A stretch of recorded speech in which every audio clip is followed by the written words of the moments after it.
Before we discuss equity, perhaps we catch some of you up on what has been going on within our UU Association for the last few years related to Article 2 of our UUA bylaws and why we have an Article 2 study commission.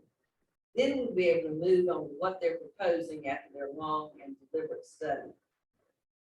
Article 2 of the Unitarian Universalist Association bylaws, also commonly referred to as our principles and purposes, is the foundation for all of our work at UUA and its member congregation and also other covenantal communities. Covenant with UUA. It is the covenant which we all pledge ourselves when we become members, our congregations become members of the UUA.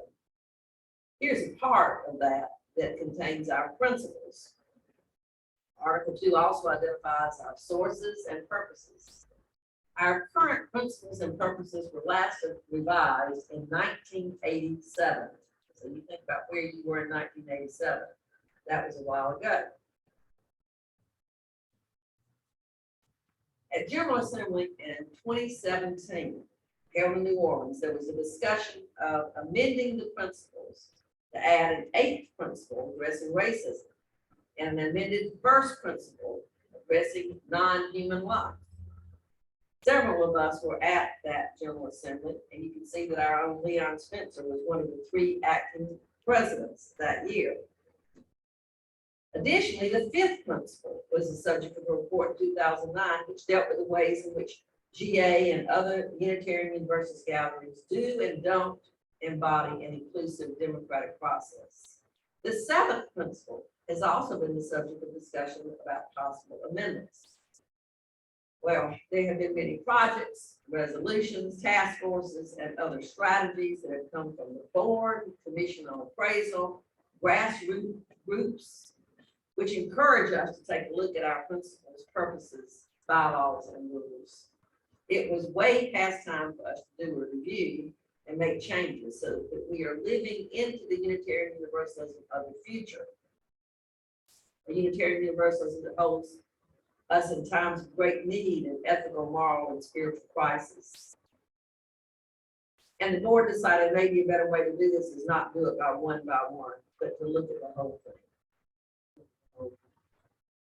Because we are in one of those critical times now, in many ways. In response to those discussions, the UUA board committed to establishing this Article 2 study commission to consider possible amendments to this article, the bylaws. With the advice of council, the Article 2 study commission, having been fully seated and convened in the fall of 2020, will conduct a study through the fall of 2022, that's right now, and present its recommendations to the Board of Trustees no later than January of 2023, and then placed on the 2023 General Assembly business agenda for the first vote. Well, I got a little bit of a preview. I went to General Assembly this past June and got a little bit of a preview. They're continuing to study this, and there will be votes at the 2023 General Assembly, and the 2 following before it was official. So this is a long process. Even though they put some things out there, this is very much draft. They've been studying for 2 years. They surveyed and talked with UUs all over the association to get to this point. What I'm sharing and exploring with you this fall is definitely a draft of their work so far. They've got some words I'm going to share with you in a minute. They said we may need to change some of those, got the best one, but it's a draft of their work so far. At this point, they are organized, or they decided to organize around shared UU values. Shared UU values, and then write statements of covenant that support those values. So they surveyed over 1,000 UUs and did a lot of interviews with groups, and with the help of such things as word clouds and other computer analysis, they identified 7 shared values of UUs. They gave no particular order for these, but you can see in the way that they have here that love is in the center. So I decided that for my fall theme, I would explore these with you. And the first one I'm exploring is equity.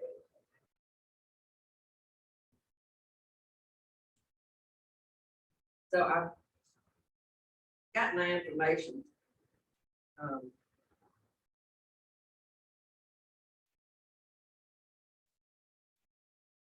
From what all you shared with me, I asked y'all to share some things from some internet sources, and also this excellent book that I read entitled Equity, How to Design Organizations Where Everyone Thrives by Manal Bapaya.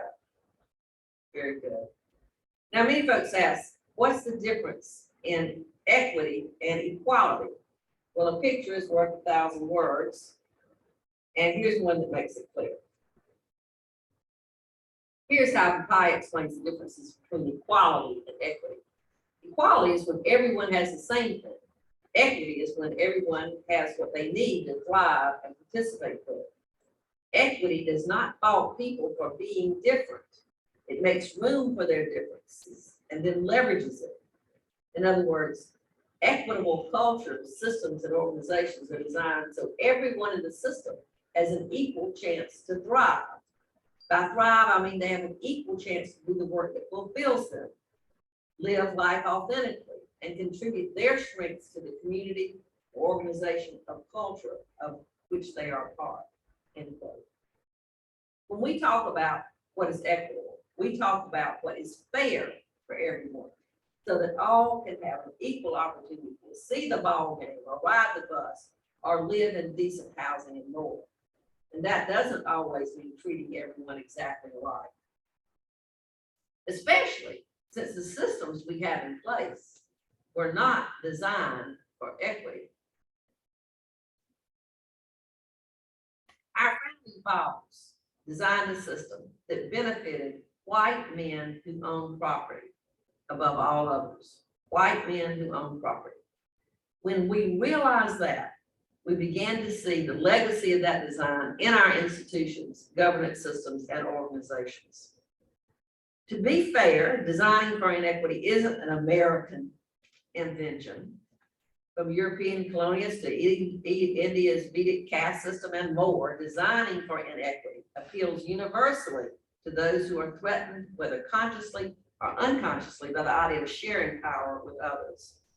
So when we try to address equity, we aren't just addressing how we make people feel welcome or included. It's good to have people feel good, but if we aren't addressing the design of the systems, we're not making much progress. That's hard, especially when we aren't even aware of the original designs. And many of us aren't, because a lot of these groups sort of organically, and over time, they're deep in there, but we're not aware. I know that one reason I wasn't aware for a long time of many of these designs was because it all worked for me. I was swimming around in my privilege like this goldfish who doesn't know the water is even there. And I was buying into the myth that if you just worked hard, you would do well and you would have what you needed. I did question some things that I thought weren't fair back in the 50s, like why our old worn out textbooks were being sent over to what was called the colored school for the children to have. I didn't understand why they had to have old books, but it didn't bother me enough to question it more than once.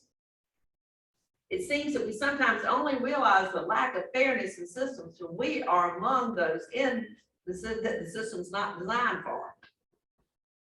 Of course, I did come to that realization. And for a long time, I accepted that things were different for boys and girls, men and women. But there came a time when it caused me great pain. It was in an evening church service when the new deacons at First Baptist Church were being ordained. I was in my 20s at the time, and then my then husband Fred was one of the youngest deacons First Baptist had. When it came time for all the deacons and the former deacons in the church to go up and lay hands on the new deacons, he left my side in the pew, as did many other men in the church, to walk down to the front. And as I glanced around at all these godly women, who I knew did most of the work in the church, and they were very religious and faithful, and there the women sat while the men went forward. And I knew some things about the men too. And for some reason, that's when it hit me. Are we not as worthy? Does God consider us second class? Why is this happening? And I began to cry. Not just cry, I was weeping, kind of silently weeping, hoping that folks thought I was just moved by the service, but that wasn't it. When Fred got back to our pew and saw me, he knew it wasn't because I was moved by the service and bent down to tell me we could leave, and we did. I told myself we left because he cared about my feelings. I later realized he was probably embarrassed. In any case, it took that kind of pain and heartbreak to really wake me up. Of course, now I know that many grow up with that pain and disappointment when systems were not designed for their success. And we inherit these systems of oppression so that we're often unaware till someone points it out. This slide shows some of the identities where systems have been designed as oppressive for many. And yes, these are intersecting. I've been embarrassed many times to have others point some of these out to me when it's happening. Now I'm on the lookout for them, and I ask folks to point them out.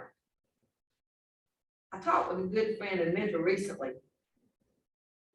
and was told that we have to quit running away from these and instead name them and be with them. So that's what I'm asking you to do as well, and other congregants who will see this later. Let's be detectives and root out these problem areas in our congregation, community, and in this world. And I guess we should start with the congregation. How can we design systems for equity? Papaya says that moving toward full expression of equity in an organization requires 3 preconditions. Here those are. Differences between individuals and groups are valued, not demonized or minimized. The second one is people with power can see systems and how they influence opportunities for others. And the third is people with power want to create more opportunities so everyone can thrive with their differences intact. Now I would hope that you do value differences and do not demonize or minimize. But do we have people with power who can see the systems and who want to create more opportunity for everyone to thrive with their differences intact? We've certainly made some efforts, especially in this congregation. I shared with you a story of the mom who took her children to a restaurant and the child said, "Mama, they were not expecting children to come here. There is no stool to stand on for washing our hands." And this mother, who happened to be a minister, told us this and said it made her think about the ways that folks could tell or not that we were expecting them and welcome them into our churches. And she said they had changed things in their church to make this evident. After I heard that, I immediately went out and purchased a couple of step stools for our restrooms. That's just one example. One friend told me they sometimes felt lonely when they came into a UU church because they not only did not see folks who looked like them, but they saw no other representations of folks that looked like them. So you kind of wonder, is this a place I belong? So we have to look at our systems, including the physical space, the worship services, and more, to see what we might need to change. When someone visits us, they may wonder, do we have pictures or other representations of folks who look like them on our walls and in what we present or share? Do we always leave room in our rows for folks who may show up in a wheelchair? Do we sing songs that are somewhat recognizable or easy to sing for them? Do we value the children or youth they may bring with them and have opportunities for them? We would provide opportunities for them to have comfortable conversations and allow them to participate differently than we might expect. Do we provide opportunities for all to serve in some capacity that fits their different needs, interests, and abilities? Now, certainly, I realize that Unitarian Universalism isn't for everyone, but we could be just right for many who come once or twice and do not return. We do need to think about how we might redesign our systems to be more equitable. One area we need to work on is how we encourage folks into leadership positions. Here is a picture of our pastoral associate, your minister, and your board members. I'm certainly not complaining about the leadership of this group. They are wonderful leaders. And our nominating committee had to work really hard to get a group of folks willing to lead us. Let me add that. What wonderful leaders. But what is it in our congregational culture and design of this congregation that does not seem to encourage more diversity in leadership? It's not because we don't ask, but we need to look at this and try to understand this phenomenon and work to change it. Now let us spread our wings and ambitions for equity a little further and see how we might make a difference in our broader community, more specifically, America. Time magazine produced an issue in May of 2021. So it's a pretty recent issue that centered on equity, the whole magazine was. And in it, they have an article produced by their staff writers who quote the experts, identifying 40 ways to build a more equitable America. You can read the article yourself for all the specifics. I decided it was too long. And so for the purpose of this message, I combined and summarized these in 12 bullet points, but my sermon was still too long. Most of you know about these kind of things anyway, if you've seen what progressive politicians have been trying to achieve. I'll just lift one up for now. And that is how we might reform education to be more equitable for all. Certainly, our system of using property taxes to fund education is inequitable in this country. We can do so much better. And also make post-secondary options free for all. Maybe then there wouldn't be so much debt that I have to think about what to forget. If you look at all these proposals made in the Time magazine and that you hear all the time that people are making, you can see that they need policy changes. It's not just change your attitude. You have to change policies. So we need representatives in government at all levels who will do these things and pay for them by changing our tax structures and doing something about that wealth gap and more. And to get folks who will do it, of course, we have to vote and encourage others to vote. Especially this November. Especially, it's critical this November. Now here's that picture of the shoes that you saw before the sermon. I'll share it again to emphasize that when thinking about reforms and changes, it's important to always remember that one size does not fit all. I have a story with you to share with you that really exemplifies this. This is Rajan Patel. When he was an undergrad at Stanford's design school, he and fellow students turned a class project of creating low-cost incubators for premature babies into a nonprofit organization that they launched in India. The infant mortality rate in India is exceptionally high. It's high here, but it's really high there. And many premature babies lack access to incubators. A solution seeking equality might provide all Indian hospitals with the kinds of incubators used in the US and Europe. And in fact, many people, mostly successful members of the Indian diaspora who wanted to support their hometowns or villages, have donated this expensive equipment to those local facilities. Rajan was astonished to see it collecting dust in many of these rural health care facilities. He heard nurses say, "I have no idea how to use it, and I'm afraid." I'd rather stick with what we know instead of putting an at-risk baby into something I might mess up and cause more damage with. So Rajan and his classmates took a different approach, one that did not presume the superiority of Western medicine, and sought first to understand the lived experiences and needs of the patients and healthcare workers in India. Through a human-centered design process that starts by empathizing with the end users, Rajan's team discovered that one, many Indian mothers give birth in their homes, so they're not in a hospital anyway, far from the nearest hospital. And two, with unreliable electricity, incubators are often useless in hospital settings because they require electricity. And three, Indian mothers, even when in a hospital, dislike placing their babies in unfamiliar medical devices and grow depressed upon being separated from their newborns. Rajan and his team put human needs and realities at the center of their design process and began working on a solution. They interviewed mothers, nurses, doctors, hospital administrators, and mothers-in-law who typically have a say in child rearing choices in India. And they created prototypes and tested them with the interviewees.